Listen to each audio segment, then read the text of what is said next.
Andito po ako sa Infanta, Quezon. Ito po ang aking hawak na lupa. Siya po ay dikit sa Barangay Road. Napakalaki po ng frontage niya. Ayan po, napakalinis. May mga tanim. Ayan po. Ayan po. Siya po ay 1.1 hectares or 11,000 square meter. Siya po ay may mga tanim na kalamansi, guyabano, niyog, saging, santol, mangga,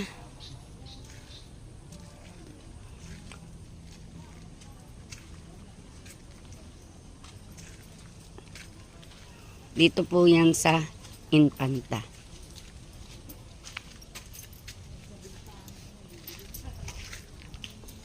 Ito po, napakaganda ng lupa.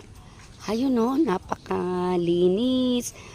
Pwede kayong magtanim ng kung ano. May mga tanim po siya ngayon na kamoteng bagin. Ayan po o. Ayan, ang mga niyog po niya ay namumunga. Napakaganda bago pala ang mamut po. Ayan po, oh, may mga bunga po ang niyog. At saka po ang saging. Mayroon din po siyang mangga. Ayun, may mga mangga siya. Hanggang doon po ang lupa. Ayan, oh. Napakaganda po ng lupa. Ayan, siya po ay 1.1 hectares TCT title. Siya po ay dikit sa Barangay Road. Pasok ang sasakyan.